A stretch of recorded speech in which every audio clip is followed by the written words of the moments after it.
All right, our next speaker, I'm really excited for you to hear from. I feel like I'm saying this about everyone, but this is a really good friend of mine.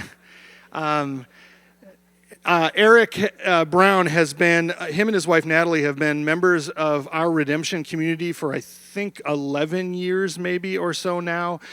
We have become very good friends as they've become vital part of our community, and we've watched our kids grow up together, and it's been really great. Eric has a unique role in our community that does vital work without which you would not be able to live, and yet I guarantee you almost never think about it.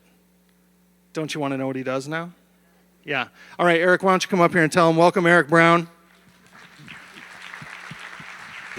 A little oversell. Well, Jeremy's good at selling things, isn't he? All right. Well, as Jeremy said, I'm Eric Braun. I am going to put a word on the screen, and I want you to emote your gut reaction to it. So don't hold back. Ready? Ready. Crowd participation, not that one. Excellent, excellent. I love it. All right, that was it. We're done. Oh, okay, here it comes. It's a little slow. I know. You guys have all the feels inside right now. I know. Let's all recognize that every single one of us comes to this conversation about government with our own preconceived notion, for better or worse.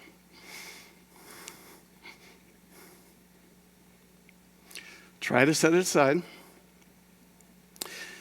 I have a job working for the town of Gilbert in the water policy arena. It gives me a great opportunity to bring the gospel to the world that we live in. Initially, I went into government really because it was the only place for me to do natural resource management.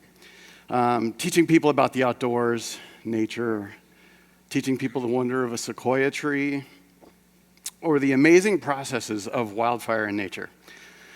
I wanted to share my passion for the outdoors with others so that they would learn a new appreciation for wilderness, and maybe they would help keep these areas pristine and love them as much as I did.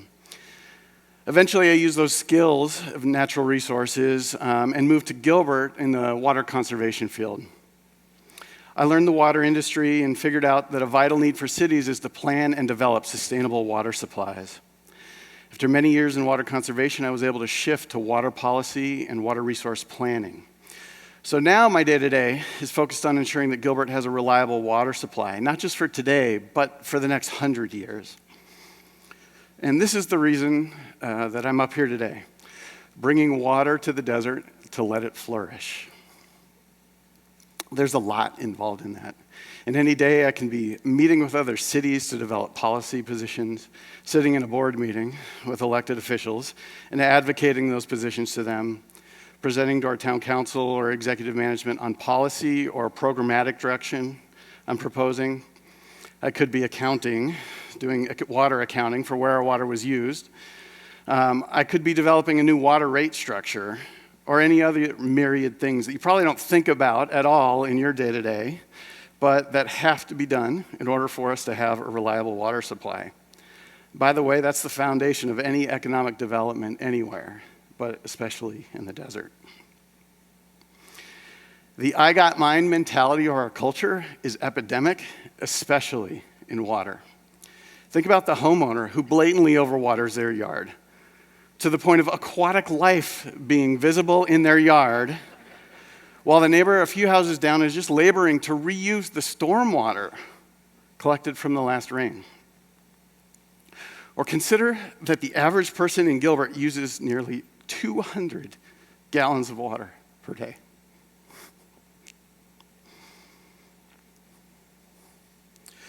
There are places in this state where people use less than 10 per day. But the person with the swampy yard complains about the cost of water, while the person who uses less than a Gatorade cooler just hopes that hers isn't poisonous.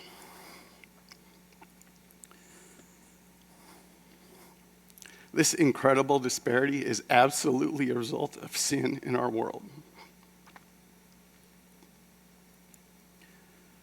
Some people have abundance of resources, are wasteful of them, and then complain about the pittance it costs them to have a never-ending supply of pure, clean water,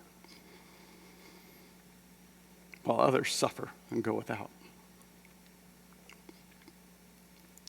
To be clear, my job is to make sure that you have a reasonable supply of clean water at a good cost. But I won't do that at the expense of others or the environment. Conservation is a duty of ours as stewards and cultivators of this world. God gave us the world to enjoy and to cultivate, which means that we can build culture and arts in cities. The wasting of natural resources is antithetical to God's mission of cultivation. As the person who was charged with developing new water rates recently, you're welcome, I spent a lot of time thinking about the poor or those on a fixed income. If water is a basic human need, then it's important that we make safe water available to everyone. You might think that raising rates is also in opposition to affordability, but consider why we raise rates. We do it to bring in enough revenue to pay for important maintenance of infrastructure that keeps the water safe and seemingly endless.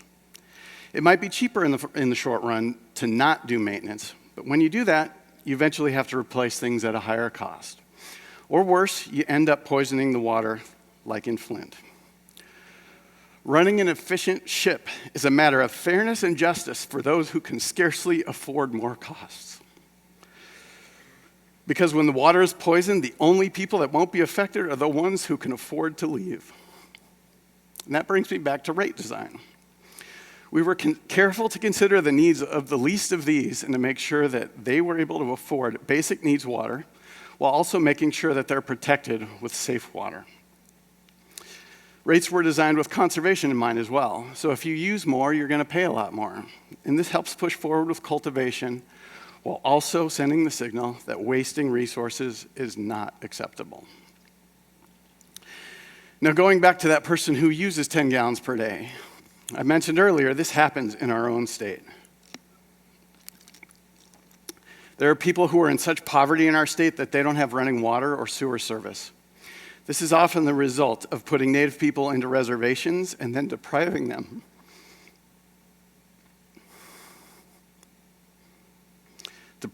of the resources needed to flourish.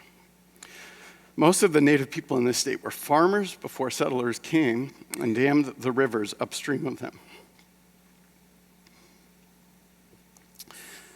The loss of the water was a loss of their culture and their ability to protect themselves.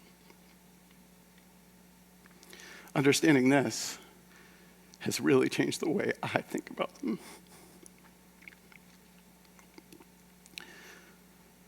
Some tribes have achieved water rights settlements and got their water back. And now they're water rich. They're restoring their rivers, and they're going back to their culture of farming. Some tribes have water settlements, but they didn't get the infrastructure to actually use that water, and so it's useless. So we took one step to right that wrong, but we didn't go the whole way. So how do I work towards providing for Gilbert's interests while trying to correct this wrong? A lot of times this means that we lease water from a tribe that can't use it so that Gilbert can use it. Tribe gets the benefit of money to develop their community, and Gilbert gets the benefit of a water supply. When I deal with other groups, I know that we're not often on a level playing field. Sometimes I have less resources and expertise than they do, and other times I have the upper hand. But in all cases, I deal with honesty, respecting my counterpart and their needs as much as my own. And this is reflecting the image of God in our workplace. A recent example of this is how we went about working out a water lease with one particular tribe. We'd agreed on a deal many years ago, but we were held up by the federal government for nearly a decade. Throughout that time, we maintained a strong relationship with the tribe, meeting to discuss the water deal, but a lot of other ways for collaboration and partnerships. When we finally got the green light by the feds, some of the deal terms needed revisiting after nearly 10 years of hiatus. We approached a renegotiation. We could have done it with arrogance or irritation, but instead, we chose to recognize that we were partners and we needed to be fair and just in our dealings. The result was a deal that we both benefited greatly from and will encourage even further collaboration in the future. The relationship mattered. It always matters. When we deal gracefully with others, when we have the upper hand, we reflect God's grace on us when He has the upper hand and did that for us, when He was not compelled to do so. So I've covered a lot of ground here in a few minutes, and I hope that I was sort of clear in how I have a gospel perspective in doing my work. I remember that God has given this world to cultivate and not waste, to push for justice where it is lacking, and to consider and care for the poor, even in my small little work world. Thanks.